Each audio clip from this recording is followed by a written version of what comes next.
Welcome to the Purpose Focused Advisor, a podcast for financial planners, advisors, and RIAs looking to get the most out of yourself and your business. Join Rob Brown and Phil Calandra as they walk you through a journey that will allow you to take action in your business and your life so you can be the best that you can possibly be. Now here are your hosts, Rob and Phil.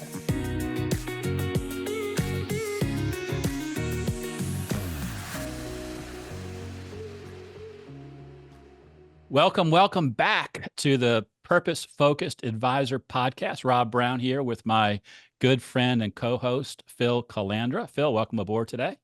Hey, good to see you, Rob. Good to be here. Yeah, always good to do this. A lot of fun. And we're excited to have with us Chris Flis, who is the founder of Resilient Asset Management. And Chris has a unique or a focused way that he approaches financial planning, which he calls all aspect financial planning. So we're really anxious to dive into that. But in addition to founding Resilient, Chris also had a 20-year career in the Navy. So Chris, thank you for your service. Welcome to the podcast. Thanks for having me, Rob and Phil. I appreciate the opportunity to be on your show. Thank you. So, Chris, to get started, we always love to hear how our guests got into the business, because sometimes you'll hear from advisors saying, well, we're all the same because we do financial planning and we manage money. And I have to push back on that because you're not all the same, or we're not all the same, because we have different backgrounds, different experiences, and in different ways that we would like to do things. So give us just a little bit more of your background and how that led you to Resilient. So when I was in high school, as part of an adjunct just to the regular typical curriculum, we had a presentation from what I now know as a financial planner, and she explained. She used the mnemonic of money magic, and she was explaining how compound interest works. You put this amount of money in, and over the course of 5, 10, 15, 20 years, you see what happens to those funds over time. And what I found in my experience is when that concept's illustrated to you, you kind of either get it right then, or it just never seems to really resonate as through and through. It's not an acquired sort of thing. Well, with me, it resonated very, very, very, very, very quickly, and the topic of money and financial and my family being involved in business from a young age exposed me to a lot of things that were financial. So that was in high school, and then I went off and did my thing in the Navy because I knew I wanted to be a pilot as well. And if you want to have a career in finance and you want to have a career in aviation, that has to come in a very specific order. So I took care of the aviation one first. And then when I knew that part was going to be over, I knew that finance was going to be the thing. So I studied the different sort of avenues under the financial services umbrella, everything from insurance to investment management to wealth management to financial planning. And that's how I happened upon the sort of all aspect, fee only sort of service model. And that's where I sort of landed out with my firm. Gotcha. So inspired at an early age, but had to have the patience to wait to actually start your firm and do it the way you wanted to do it. Oh, I was doing some financial stuff during the time, but it was just from my own finances, not for everybody else's. Yeah. Practice on yourself. Yes. Yeah, I love that, Chris, because everybody comes to this business and this industry from a position of some type of experience, right? Experience is the best teacher. It's just so damn expensive. And again, like Rob said, thank you for your service. My question first is, in your service as an F-18 pilot, I mean, that's like balls to the wall. That's, to me, excuse my language, that's like badass, right? What did you learn from 20 years of flying jets?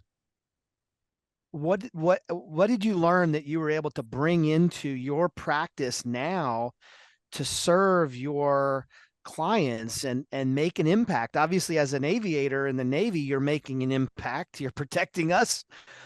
And you're making an impact in the financial lives. So yeah, the question is, what did you kind of learn, or what were you able to apply right out of the gate? Oh, well, many things. So in the military, in the aviation part, we used to have specific aircraft to do specific things. Like if you were a fighter aircraft, then that plane or that aircraft had a specific role, or a bomber aircraft had a specific role. Well, the F-18 combined all those roles sort of into one, platform. So you were doing air to air stuff, you were doing air to ground stuff. Um, and by the end of my career, we're doing refueling. So you did a lot of different things under with one airframe, which is sort of analogous to how I do financial planning with with my firm. It's a multi-dimensional service. So that's one part. But the other thing is with aviation, obviously things move very quickly in the tactical air community. So you learn to prioritize very very quickly what's important. And I found that skill set has served me quite well in this job. But the other one is just kind of keeping calm. You learn from a very very early on in your aviation career, when things start to go off kilter, you can panic and fail, or you can just be calm in the face of adversity, and then you might succeed.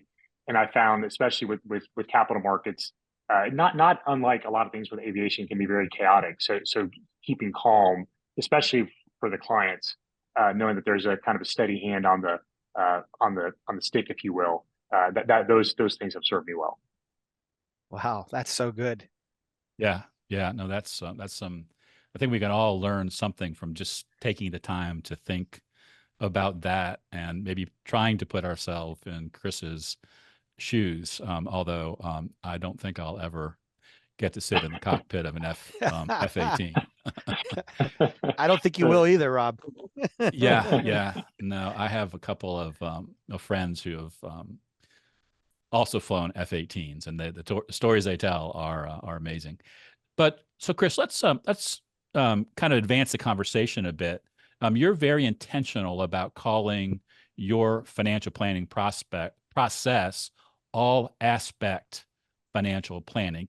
Dig into that a little bit. Talk about why you call it all aspect, and what you do to kind of set yourself up to distinguish your planning process maybe from some other advisors who may do similar things.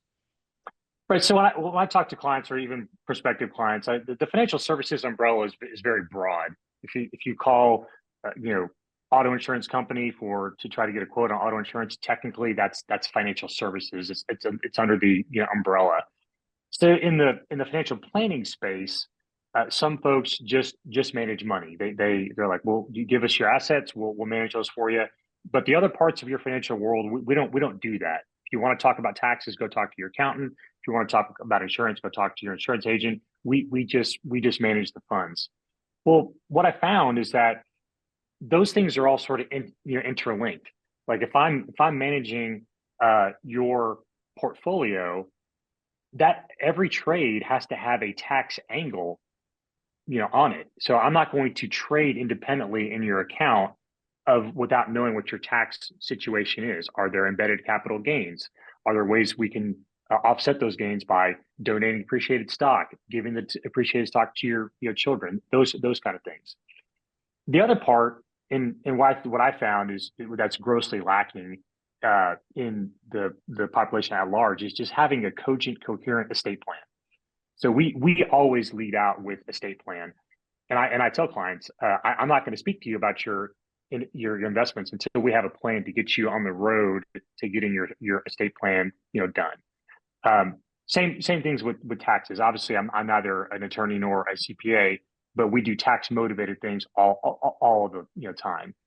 And the other part is risk. So part of our service delivery is continuity planning for the spouses. For some couples, not each spouse isn't as well invested in the finances of the couple. So if the person who has an unexpected event where they're no longer with us, we can be that continuity plan for the sole survivor, so that the trains kind of keep running on time, financially, for those folks. But we want people to come and speak to us about anything that's financially agitating in their life. We don't want to just be, well, we only just do this one thing. If you want help with or assistance with that other thing, you need to go talk to somebody else. We try to connect folks with those the professionals where we can't do the direct service. Right, right. So, how does that play with the clients? Because a lot of times when a new or a prospective client comes to you, they have one thing that they want to accomplish, and they're not like, I don't want to do an estate plan. I don't want to do all 6 parts of a financial plan. I just want to talk about retirement. I say that because that probably comes up first. When you explain, how do you explain what you're doing in a way that helps them, put those pieces together so they don't see that as being unnecessary or out of order? Right. So with the prospect call, obviously I'll let the clients lead out. Hey, what brings us here, today? Better for you to talk for as long as you want to about what's causing you to take time out of your busy schedule to speak to a financial professional. So unload all of your concerns on me, and we'll kind of jot those down, and we'll talk about them. And they're probably usually they're in transition or retiring from the military. So there's some big things that are kind of happening. And with that, we'll obviously jot those down, but then we start to pepper in the questions about, hey, do you have a current will? Well, we had one drawn up before we went on deployment 15 years ago. Well, were you single at the time? Yeah. Well, you're married now, right? And you have 3 kids. So maybe we need to relook at that. So we'll put that down as something that's on the agenda. Maybe not top of mind, right now, but we're going to kind of keep track of that. So we have sort of this internal checklist that we keep with the firm, but we prioritize the stuff for the clients. And what I like to tell them is like, we the firm, we like to set the agenda. You set the pace. So we've gone 30 days prospect to deployment, financial plan fully implemented, and it's for some clients it just takes longer because they have a little bit less space to do it. But we like to set that agenda, and we're going to keep harping on them to get those things done that we know that they need to have done, even though it may not be top of their mind. And right. the typical client experience is they may raise eyebrows at a couple things at the beginning, but at the 3, the 6, and then definitely at the 12-month mark, they're like, oh, now I understand that. So that's the typical process. Yeah. Well, why didn't I do that years ago? Kind of feedback. Yeah. Or then there's always the time where you have the husband and the wife on the Zoom call, and you tell them, well, you realize if the husband were to pass away, that there is no life insurance as we're sitting here today on the phone, and you see them look at each other, one with sort of a kind of a smirk on their face, like, really, we have no life insurance, huh? And then look, okay, we need to start taking care of these things that he's talking about. And those are the enlightening parts, and that develops the trust. And the asset part, that we're going to get there, but let's tackle these other things first, because the more you can solve those other parts, we know there's going to be market chaos at some point. Chaos being defined as market drops of 10, 15, or 20%. We know that's going to happen. But when those things happen, if the rest of your plan is really tight, it makes you well armed to navigate through those market dislocations, which are inevitable. Sure. Yeah, that's great. Thanks for adding that. That makes I think that is very valuable, because a lot of times I think financial advisors need to be reminded of these things. There are things that perhaps when they started out doing financial planning, it was all out there, but a client can sometimes set the agenda, as you said, which is the opposite of what you said, and the pace, and then you can do good work for them, but it's probably not the best work, the thing that really needs to be done. Phil, I interrupted. You were going to add something there a second ago. Yeah, what I like most about, I think, your approach with all aspect planning is the advisors that we work with, and I know in my firm for years, when you have a well-defined, what we call signature solution, you have a roadmap or a process.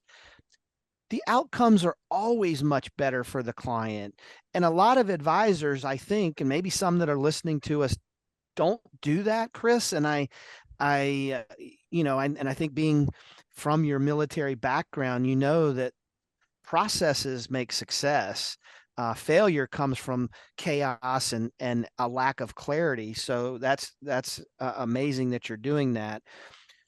You work primarily with military families, I guess, then, right? And or do you work with other types of clientele that are not retired military or senior military type of leaders? So when I first started, the the the military sort of network was very good ground for me to start because I was very familiar with the process. I've been through retirement myself, been through VA disability claim myself, so I knew, spoke the language, and there was there was a lot of cohesion there. Uh, Separately, as I mentioned, before when we before coming on the podcast, my family has a Burger King, like home of the Whopper, uh, franchise that my dad started back a long time ago. I'll say the actual year, and I've been involved in that business since I was very young, even before first grade. So I have another sort of natural brotherhood with the franchisee space as well. So we started to work with those some franchisees as well in the financial planning firm, and that's actually worked out quite well because I have experienced a lot of the same road similar to I have with the military retirement as the franchisees have. And that's been another natural market for me to start to try to assist people in the same way. So is that a Whopper over your shoulder, or is that like the next secret sandwich that Burger King's going to put out there? Well, I don't want to give away any trade secrets, but no. But the Whopper, it's been Burger King's been a very interesting ride since I've been involved with the business. It's the military, at least from a pay perspective, very regimented. You get paid twice a month. You're accruing your seniority. Promotions happen on a scale. In the fast food franchise space, that is exactly 100% what doesn't happen. And the capital requirements, especially now compared to when my parents were founded the business, is dramatically different. But it's fun though. It's a new it's a different challenge, but one that it's a different financial jigsaw puzzle. But I still like to try to solve those for folks if I have the opportunity to try to assist. Yeah. Yeah, I worked at Burger King when I was 16, so yeah. I've made a few Whoppers. Yeah, I try and explain the flame. I try and explain the flame broiled thing to some folks, and not everybody gets it, but it's a real deal. Yeah. And I would imagine that what you learn through being a franchise owner is also something that carries over into not only helping the other franchisees that you might work with, but also just the financial disciplines and things like that need to carry over if you're going to make that franchise work. So just a couple more questions for you, Chris. What's working best for you in growing Resilient? Because obviously you've been very successful in at least two other careers, and I know you're growing a successful asset management firm. But what's been your biggest key to success? Definitely the biggest growth driver has been to service the existing client set well. That for my firm and for me anyway has been when you have satisfied clients and you're helping out with their specific needs and you have good outcomes, as Phil alluded to before, that gives that experience that clients have. When they give referrals, they don't necessarily want to help your they probably do want to help your business, but they really want you to help their acquaintance, their loved one, their family, whoever it is to whom they are referring you. They want you to help them in the same way that they're being helped with their personal finances. So referrals and networking that way has been very good growth driver for the firm. Other than that, there's two main conferences that I've gone to. One is focused specifically on the fighter pilot world. That's been a good place to go, both to touch base with clients and to talk to new folks who are perhaps interested in working with us. And then there's one that's more aligned with the fast food space that we go to, and that has been a good place to meet new clients as well. Yeah, that's great because there's a lot packed into what you just said, and if I broke it down really quickly, um, a referral is a transference of value. I mean, that's ultimately what it is. A client wants to share something that they value with somebody else. And yeah, they want to see you succeed or be more successful, but that's not the number one reason that it happens. And I think those who maybe shy away from referrals and introductions don't understand that transference of value. And then and just talking about the conferences that you go to and that kind of networking, it's just so important because I think networking next to getting referrals and introductions from clients is probably the number two best way to grow a business, unless you want to spend tons of money on advertising, and just being smart about that. Hang out with the people that you would like to work with, and maybe it becomes a little more natural to you because you have those two natural associations. But that's great, and I think it's just important to emphasize that. Phil, anything else to add or ask there? No, the only thing I would add is exactly what you said, Rob, and that is the affinity groups that we're naturally drawn to are paramount to success. Referral introductions, and we had the pleasure of having Bill Cates on our podcast a month or so ago. And, a lot of advisors don't have the strategic know-how to get good introductions or referrals. I always say clients never refer me. Happy clients will refer me. And that's kind of what you said.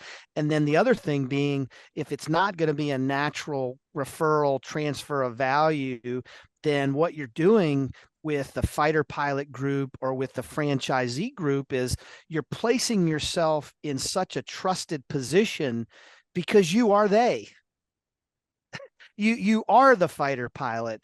And a lot of advisors, I think, miss that. I've always worked really well with entrepreneurs, so maybe kind of like the franchisee space, because I'm an entrepreneur. That's what a firm owner is ultimately. And a lot of advisors don't niche down, and I know that's an old cliche, but I think that what you're doing is got to be working really well in the spaces and the affinity groups that and when you're in there, when you're in those conferences, you're in their groups, they sense the trust. They know Chris is going to be my guy because they look at you and say, yeah, that's me. He gets it.